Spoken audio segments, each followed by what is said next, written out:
and welcome back to my channel. So in today's video, I'm actually really excited for this video. I'm going to be going through my tanning routine. I'm going to be sharing all of my tips and tricks, what to do and what not to do when it comes to fake tanning. So if you guys are interested, then please keep watching.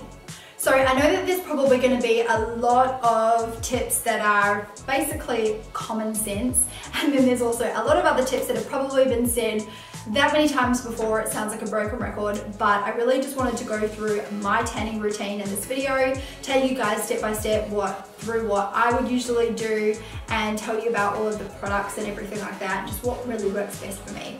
So to start off, I pretty much only use Bondi Sands. Bondi Sands is the only tanning brand that I use currently. I have tried 1,000,001 different brands, including spray tan brands as well. I do have a spray tanning machine, so I have tried numerous different brands with that as well, and basically now I've settled on Bondi Sands and I really just haven't found one that's better than them thus far. So I use Bondi Sands, pretty much all of their products in my self-tanning routine. So let's go on to step number one. Step number one, of course, before you tan, you need to have a shower, clean your body, exfoliate your skin so that you are starting with a completely clean canvas. So there's a few tips that I recommend for this. Number one, if you are somebody who tans regularly and you get that buildup of tan, those hard to get rid of areas like under your arms and around your wrists, any areas where you usually sweat or anything like that, then I would definitely recommend using the Bondi Sands Self Tan Eraser. This is a foam formula that you basically just shake up and put on your body, leave for a few minutes before you jump in the shower, and it just helps remove that tan so much easier. It's honestly such a life-changing product if you're somebody that has real stubborn tan. And then the tanning mitt that I use is this one here. So again, this is also from Bondi Sands. It is called the Reusable Exfoliating Mitt. And I really like this one because I don't find that it's too coarse on the skin. I know that some other exfoliating mitts that I've used before are really tough and they leave my skin feeling so red and raw afterwards. So this one I find is a lot more gentle on the skin, so that is what I use.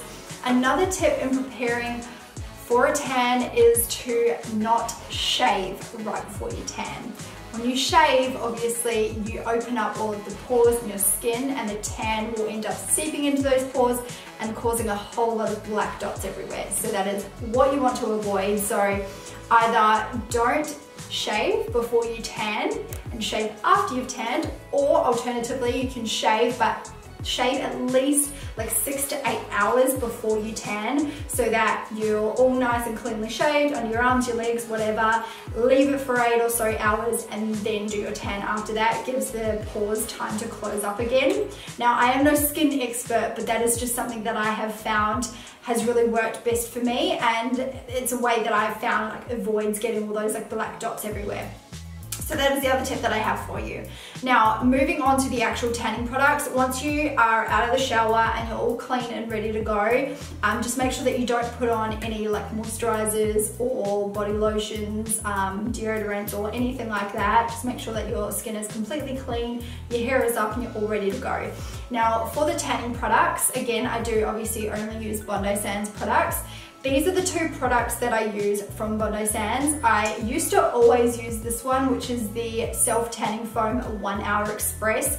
I do still really love this product, and I do still use this product if I need to do a tan and I'm in a hurry. Then I will do this because of course it's a 1 hour express tan. It's super quick, you can throw it on, I'll put the tan on, get myself ready hair and makeup, go and have a quick shower, don't obviously wet my face or hair or anything like that, and you're good to go out the door with a nice beautiful tan. So this one is still a really great product, but this one is the holy grail product. I have not found another one that is better than this.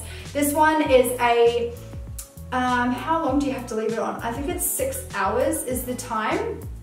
Yeah, you have to leave it on for at least 6 hours to develop before washing it off.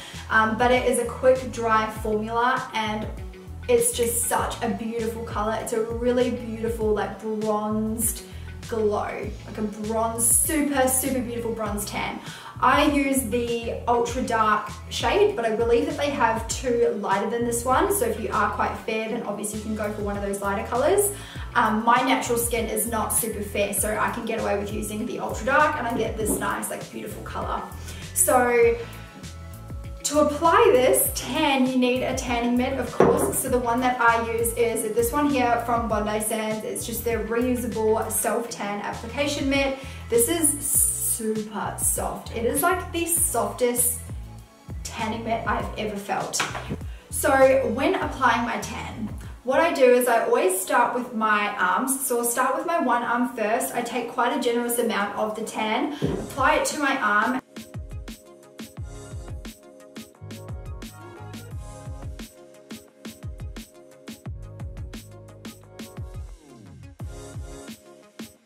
And then what I'll do is I'll use the excess product on my hands area. You just want to make sure that you get the sides of your hands and in between all the little crevices as well. Otherwise you'll be left with like a really brown face on your hand, and then it will be like super pale in between, like between all of your fingers. So you just want to make sure you get those areas, but I will always use the remaining product on the tanning mat. I'll never go into, like, I'll never put fresh product on the mitt and do your hands with that, because your hands like will go so dark. So you want to make sure it looks as natural as possible.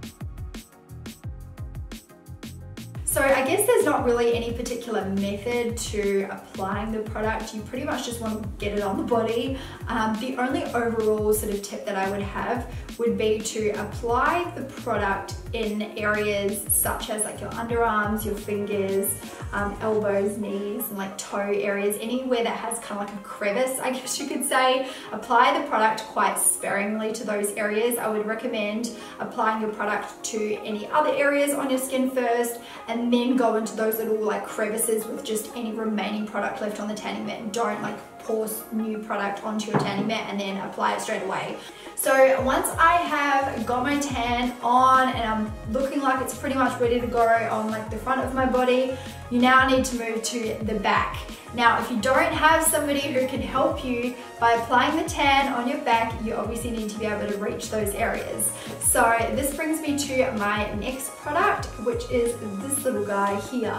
This is also from Bondi Sands. It's like a back applicator, I guess you would call it, and it's got two different ends to it. One's like a really soft end, which is basically like the tanning mitt on this little, I don't even know what you call this applicator. And then the other end is like a foam kind of end. So I usually use the little foam end, but it's really good for like reaching those areas on the back that you can't obviously reach with a regular tanning mitt. And then that pretty much brings us to the end of the actual tan application.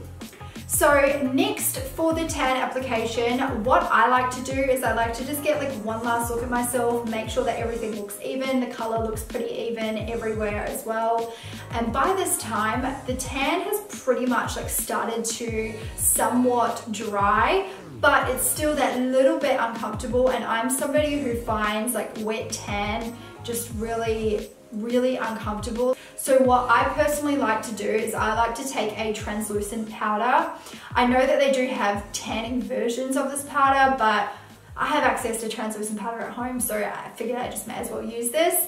But the translucent powder is going to help dry up those areas, any areas where you find get really sticky. So I know between my arms, when you kind of bend your arms like this, you can feel the tan all really sticky there. Same with like closing your arms like this. So I like to apply a little bit underneath my arms. And then I also just like to apply a tiny bit around like my chest and neck area. And then I usually apply a little bit behind the back of my knees as well. Just those areas where you find are a little bit extra sticky. Everywhere else it seems to be like pretty fine. I don't really have any issues there. It's just those areas. So I pop a little bit of translucent powder there. And now it brings us to our waiting game. So you have to leave this tan on for 6 hours, which is such a long time. I usually only ever tan at nighttime, which is on purpose. It's so that I can sleep in the tan and then wake up the next morning and wash it off.